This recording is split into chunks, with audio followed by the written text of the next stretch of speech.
జేఎన్టీవీ ప్రేక్షకులకి నమస్కారం. నా పేరు సహనా. వార్తల్లోని వివరాలు.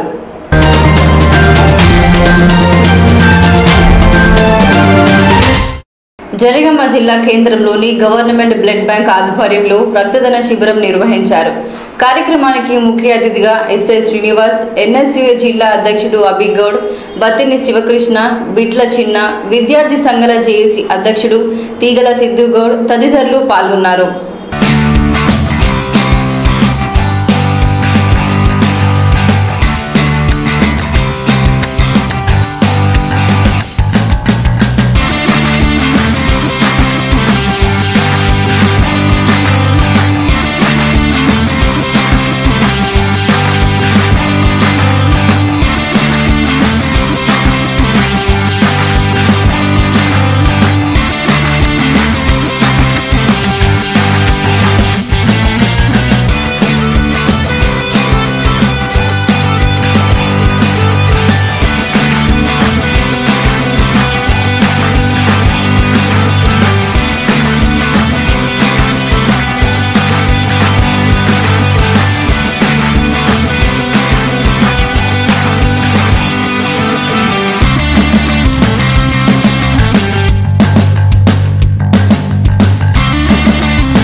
దానికి మన యూత్ అందరం ఆర్గనైజేషన్ చేసి ఇంతమంది చక్కటి ప్రోగ్రామ్ కండక్ట్ చేసినందుకు చాలా సంతోషంగా అనిపిస్తుంది. ఇంకోటి ఏంటంటే యూత్ ఇలాంటి ప్రోగ్రాంలు చేయడం వల్ల చాలా మందికి హెల్ప్ఫుల్గా ఉంటుందని చాలా సంతోషంగా ఉంది. ఇలాంటి ప్రోగ్రాంలు ఇంకా మరికొన్ని ఎన్నో చేయాలని. స్థానిక 28వ వార్డులో సాయి ప్రియ జ్ఞాపకార్థం మొదటి సంవత్సరం రోజు సందర్భంగా ఈరోజు మన బ్లడ్ డొనేషన్కి ఈ కార్యక్రమం ఏర్పాటు చేయడం జరిగింది. ఈ కార్యక్రమానికి ముఖ్య అతిథిగా మన టౌన్ ఫస్ట్ ఎస్ఐ గారు శ్రీనివాస్ సార్ గారు వచ్చేసినందుకు చాలా ధన్యవాదాలు. మరియు ఈ ప్రోగ్రాం కండక్ట్ చేసిన మన మిత్రులకు అందరికీ అభినందనలు. మరి ఈ బ్లడ్ ప్రతి ఒక్క మన ఆపదలో ఉన్నవారికి బాగా ఉపయోగపడుతుందని చాలా వరకు ఇలాంటి కార్యక్రమాలు మంచి కార్యక్రమాలు చాలా చేయాలని, ఈ బ్లడ్ దొరకక చాలా మంది ప్రాణాలు కోల్పోయే పరిస్థితి ఉంటుంది. కాబట్టి ఈ రకంగా బ్లడ్ డొనేషన్ చేసేవారు ముందుకు వచ్చేవారికి ఈ రకంగా ఈ సావిత్రియ మన సందర్భంగా చేస్తున్న ప్రతి ఒక్కరికి ధన్యవాదాలు తెలుపుతూ ఈ కార్యక్రమం బత్తిని శివ గారి ఆధ్వర్యంలో 28వ వార్డులో జరిగిన బ్లడ్ డొనేషన్ క్యాంప్కి ఇచ్చేసిన ఎస్ఐ శ్రీనివాస్ గారికి అండ్ వార్డ్ కౌన్సిలర్ గారికి కృతజ్ఞతలు. ఇలా యువత ప్రతి పనులు ముందుండి అందరికీ ఆదర్శవంతంగా నిలవాలని మనస్ఫూర్తిగా కోరుకుంటూ బ్లడ్ డొనేషన్ క్యాంప్ని సక్సెస్ చేసిన ప్రతి ఒక్కరికి ధన్యవాదాలు. మొదటి వర్ధంతి సందర్భంగా నాకు నేను బ్లడ్ డొనేషన్ 50 మందితో కార్యక్రమాన్ని ప్రారంభించాను.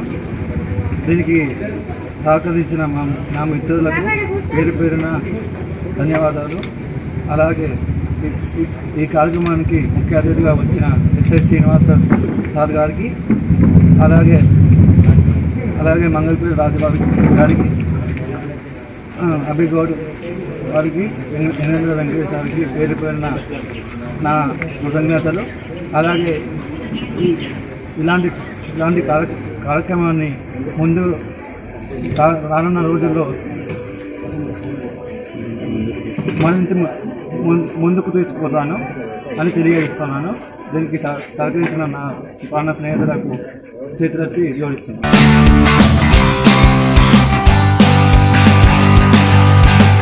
ఏప్రిల్ 11న జరిగే పార్లమెంట్ ఎన్నికల నిబంధనల నియమాలపై జనగామ మండలం చీడకోడూరు గ్రామంలో ఏసీపీ వినోద్ కుమార్ ప్రజలకు అవగాహన కల్పించారు. కార్యక్రమంలో సిఐ మల్లేష్, ఎస్ఐ శ్రీనివాస్, సర్పంచ్ దీపక్ రెడ్డి తదితరులు పాల్గొన్నారు.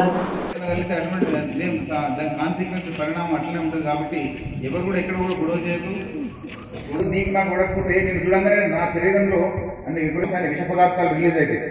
అంటే మన మనసు అట్లా ఆలోచిస్తుంది కాబట్టి మెదడు నుంచి ఆ టాక్సిన్స్ అని రిలీజ్ చేసి మనకే హాని కలిగిస్తాయి. ఆహ్లాదకరమైన పరిస్థితుల్లో ఓటింగ్ నిర్వహించి ఎన్నికలు ప్రశాంతంగా నిర్వహిస్తారని ఆశిస్తూ ఈ కార్యక్రమం ఆర్గనైజ్ చేసినందుకు ఈ మా ఎస్ఐ గారిని గ్రామ ప్రజలను వచ్చిన గ్రామ ప్రజలందరికీ మరొకసారి కృతజ్ఞత తెలియజేస్తూ నేను ఎలక్షన్లు అయిపోయినాక అప్పుడు ఊర్లో ఏదైనా మా పోలీస్ తరఫున ఏమైనా చేయాల్సిన పనులు ఉంటే చేయడానికి మళ్ళొకసారి మీటింగ్ పెట్టుకుని ఒకసారి కలుస్తాం. మనం థ్యాంక్ యూ సార్. మరి అందరూ కూడా ఇక్కడికి వచ్చిన మీటింగ్ వచ్చిన అందరూ కూడా సార్ చెప్పిన విషయాలు మీరు అందరూ మైండ్లో పెట్టుకుని మన ఎలక్షన్ నిర్వహించుకోవాలి. మీ అందరూ తెలుసు ఇప్పుడు ఈ మధ్యలో వాట్సాప్ ఫేస్బుక్ కూడా వస్తున్నాయి. మీరు ఎవరికైనా పని చేయండి, ఏ పార్టీకైనా పని చేయండి, అభ్యంతరం లేదు. కానీ ఇంకొక పార్టీకి సంబంధించి అసభ్య పదజాలతో తిట్టడం లేకుంటే మెసేజ్ పెట్టడం కూడా చట్టరీత్యా నేరం. కొన్ని చిన్న చిన్న విషయాలే కానీ మీరు అనవసరంగా గొడవలు దాచిస్తాయి. అవి వాటి జోలికి పోవద్దని, అదేవిధంగా నిజంగా ఏదైనా మనసు పోలీస్ స్టేషన్ అంటే మేము సమస్య పరిష్కరించడానికి ప్రయత్నం చేస్తాం. అంతే తప్ప ఎవరు కూడా గొడవలు పోవద్దు. చట్టాన్ని ఎవరు కూడా తెలియజేసుకుంటే మరి సాధించిన విషయాలన్నీ కూడా అమూల్యమైన విషయాలు మీరు భావించి వాటిని పాటించి ఎలక్షన్స్ కంప్లీట్ చేస్తారని కంప్లీట్ చేసుకుంటున్నాను. అదేవిధంగా మీ చీడపూర్లో సీసీ కెమెరాలు ఉన్నాయి, 4 సీసీ కెమెరాలు ఉన్నాయి. మరి సాధారణ మీ అందరూ ఒక మాట హామీ ఇవ్వాలి.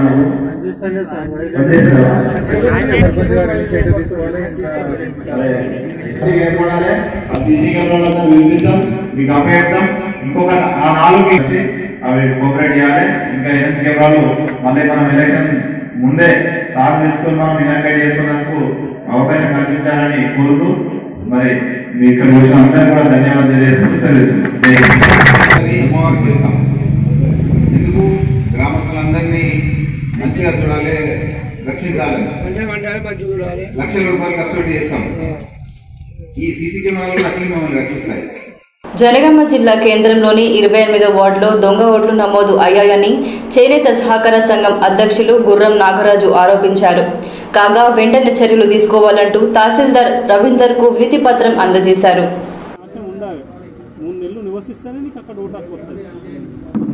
ఎవరు చుట్టాలు వాళ్ళు ఓట్లు పెట్టుకోవాలి అంతే. ఇంత చిల్లర రాయికేయాలి. అయిపోయిందా?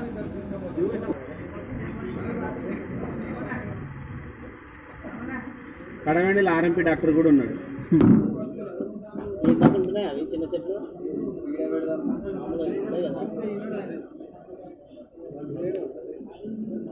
స్థానిక ఎలక్షన్లలో దొంగ నాయకులు దొంగ ఓటర్ లిస్టుతోని అంటే చాలా మంది ఎక్కడెక్కడో వేరే ఊర్లో నివసించే వాళ్ళని తీసుకొని వచ్చి వాళ్ళ గెలుపు కోసమో ఇంకా వేరే కారణాలతోనో వాళ్ళని ఇక్కడ ఓటర్గా గుర్తింపు కార్డులు ఇవ్వడం జరుగుతుంది. కాబట్టి మీరు దయచేసి కలెక్టర్ గారు కావచ్చు, ఆర్డీఓ కావచ్చు, ఎంఆర్ఓ గారు కావచ్చు, వీళ్ళ మీద చట్టరీత్యా చర్యలు తీసుకొని, ఎందుకంటే దొంగ ఓట్లు ఇక్కడ నమోదు చేసి స్థానికేతరులు కాకుండా వేరే ఊర్ల వాళ్ళని ఇక్కడ వాళ్ళను ఓటర్ నమోదు చేస్తా ఉన్నారు. ఒక్కొక్క ఇంటి మీద 20-15 ఓట్లు ఎట్లా ఉంటాయి? ఇక్కడ అతడు నివసిస్తాడా లేదా, లేకపోతే పరాయి ఊర్లో ఉన్నాడా, ఇక్కడ ఉన్నాడా అనేది మీరు క్లియర్గా సమగ్ర సర్వే అన్ని వార్డులలో చేసినట్టయితే ఈ దొంగ ఓట్ల పోయి స్థానిక నాయకుడిని ఎంచుకునే అవకాశం ఈ ప్రజలకు ఇవ్వాలని చెప్పేసి నేను మనస్ఫూర్తిగా కోరుకుంటూ, మీరు పూర్తి సమాచారాన్ని అంటే ఈ ప్రతి డోర్ మీద ఈ ఇంటి నెంబర్ పైన ఉందా, అతడు నివసిస్తాడా లేదా, ఇక్కడ ఖచ్చితంగా వాళ్ళ మీద సమగ్ర సర్వే చేసి ఈ దొంగ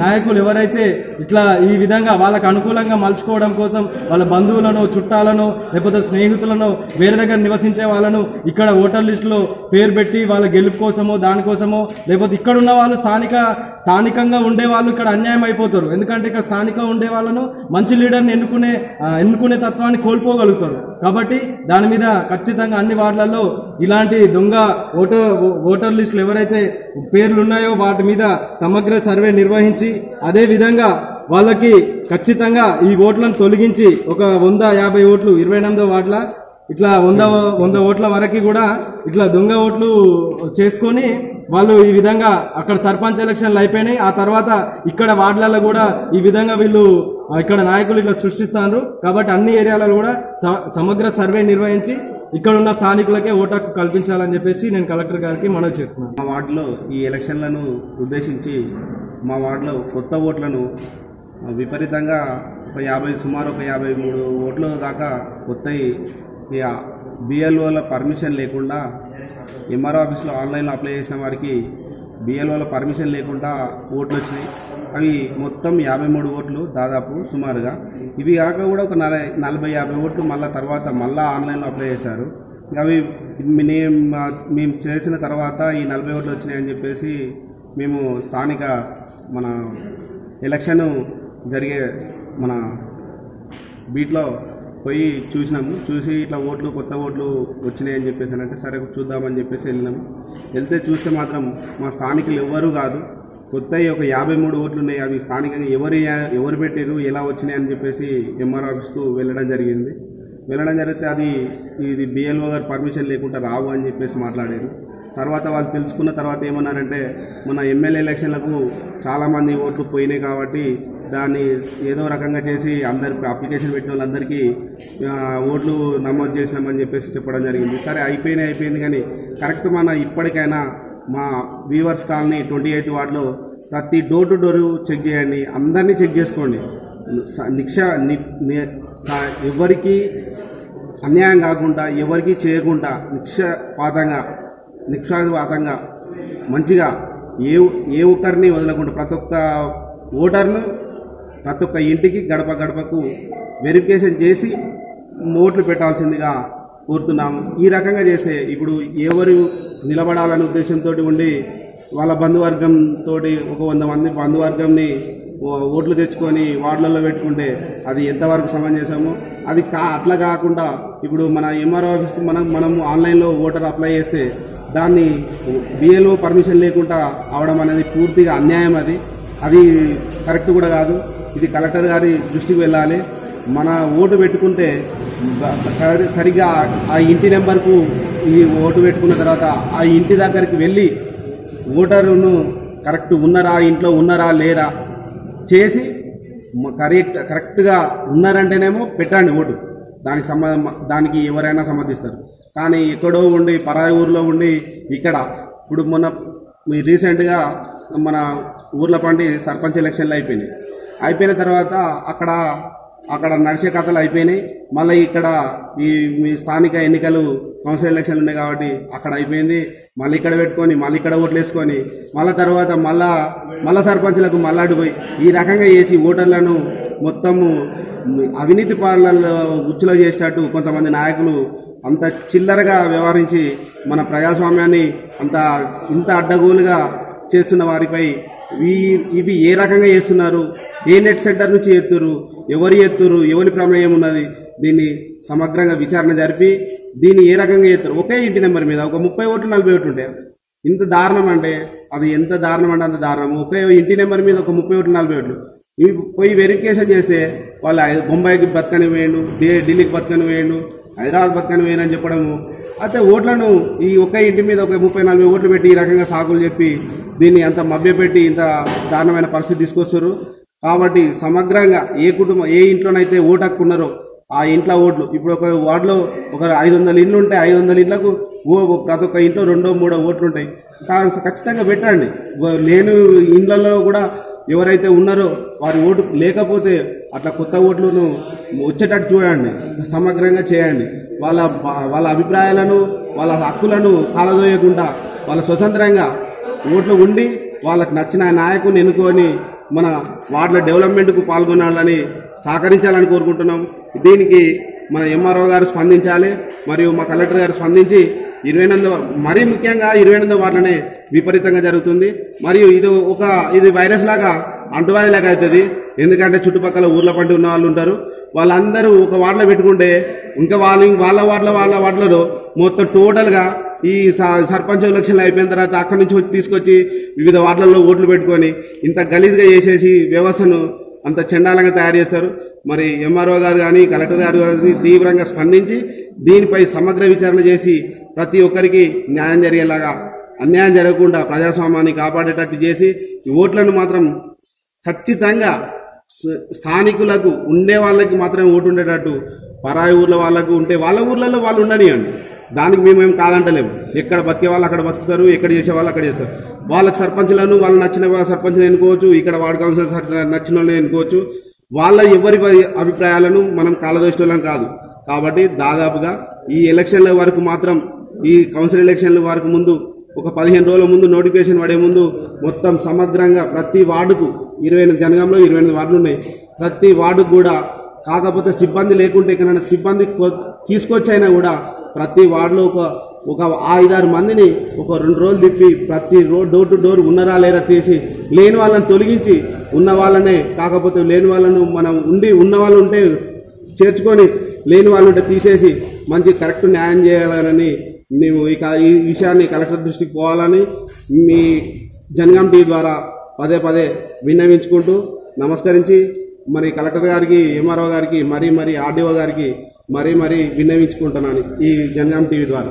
నర్వేట మండల కేంద్రంలోని ప్రభుత్వ మోడల్ స్కూల్లో మొదటి రోజు 10వ తరగతి పరీక్ష ప్రశాంతంగా ముగిసింది.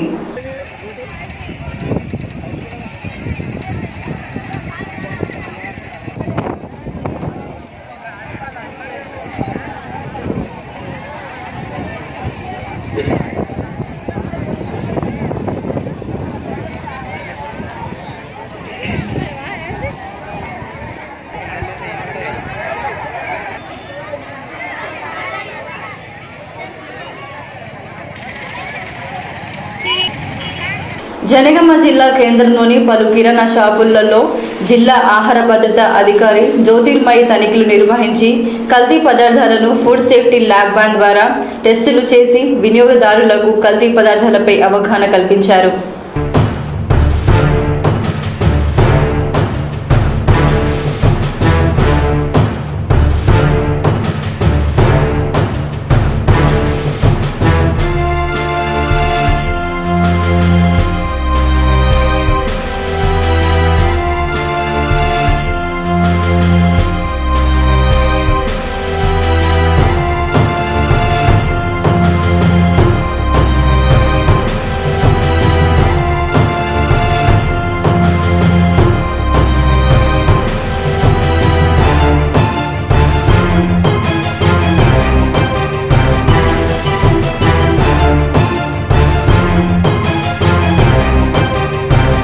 ఇంతటితో వార్తలు సమాప్తం. నమస్కారం.